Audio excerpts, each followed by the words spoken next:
News Radio 1040 WHO. Here's something that I find fascinating. It was reported this week that the U.S. oil reserves are now larger than those of Saudi Arabia or Russia. Now, I want you to think about that. If you had said that a few years ago, let's say a politician would be campaigning and saying, oh, we can have more oil reserves than Saudi Arabia or Russia in a few years. Ha, ha, ha, people would have laughed. But that's where we're at. And that's why I have on the News Radio 1040 WHO Newsmakers line, oil industry analyst Tim Snyder to talk to me about this. So, Tim, with this news, what's preventing the U.S. from becoming energy independent? We like to throw around the word energy independent.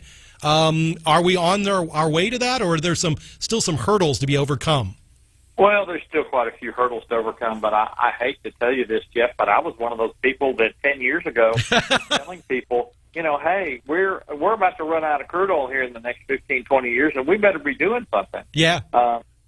The fact of the matter is, though, we want to be specific about this. Okay. This is recoverable reserves. Now, that means those reserves that are identifiable and are readily accessible for us to drill and recover. Okay. And that's the distinction that I think is very most important.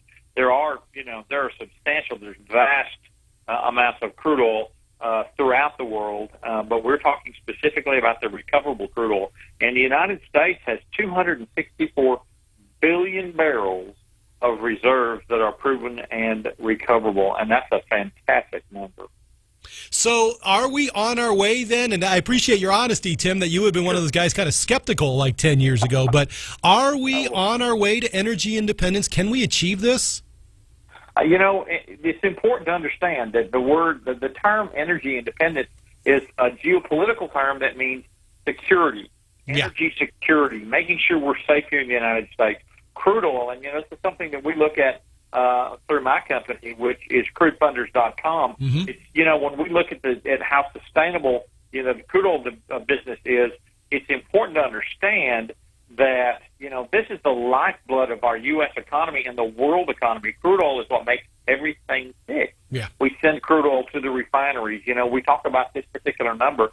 This is without doing anything, and if we had to rely completely on the United States, we've got over 50 years of reserves that we have just in the ground that we know we can go after. So, yes, it's something that will make a difference for us from the standpoint of security standpoint, but, the most important issue here is economics and making sure we drive that number to a point where we get the consumer a good price, a good value for their gasoline, and we continue to run this economy where we're generating taxes for communities, where we're creating jobs, where we are generating revenues for corporations, which we all know that all of us that went to school the first day in the business school, the first thing they tell you is the corporation, primary responsibility is to make a profit. So, yep. Let's get this moving again, and that's very important.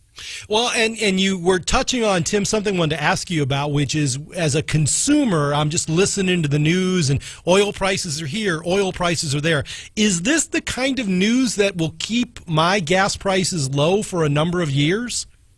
Well, it's going to keep it lower. Mm-hmm. That's important. That's something that I think is going to happen. I think the bottom line, you got to, it's all subject to market influences, and one of the things that I think we're going to probably see is we're going to see crude oil staying in the the $50 to $60 range after this year. It's going to take a little while to get back to above $50 range because we're about $45.30 right this very second. Mm-hmm. It's going to take a little bit to get back above 50, but that's a good number. $50 is a good number moving forward, and I think we can trade during 2016, 2017 anywhere between $50 and $70. Don't expect to get back over $100 like we saw before, but by knowing the reserves that we have mm-hmm. and knowing that we have the availability and the ability to pull those things out, that will help keep prices at bay as much as we can. The bottom line there is going to be how reliable the refinery infrastructure is, because those things are getting old and we've got to take care of them, do the things, spend the money to keep those things going. Crude oil above $50 helps those refinery companies, the pipeline companies, and the gasoline retailers keep that product flowing.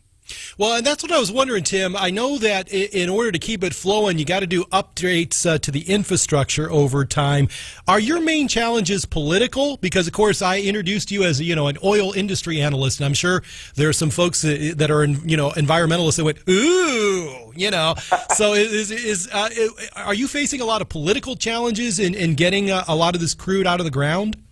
You do from time to time, because you got the R side that fights because they think that we need to, stay in the crude oil space, and the D side that says we need to get rid of completely of the fossil fuels. And yeah. The fact of the matter is, the industry is an all-inclusive industry. We understand the value of having ethanol as an additive, and you guys are in Iowa, one of the key states for producing ethanol and biodiesel. It's very important as an additive to our gasoline, so we think that's very important. Adding wind and solar and these other products does nothing but help create greater security for the United States energy complex, and that's what's important. You can't have an all or none type of system, and we believe and we agree that we like to have some of those renewables available as additives into what we're dealing with. It's better for the economy, it's better for the consumer, and it makes a whole lot of difference. And that's why Crudefunders.com really focuses on the next great opportunity in crude oil development, and that's where we stand today. It's about to come. All right, that is oil industry analyst Tim Snyder of Crudefunders.com. Tim, thanks for your insight today. I appreciate that. It's my pleasure, Jeff. You have a beautiful day. You have a great day, too.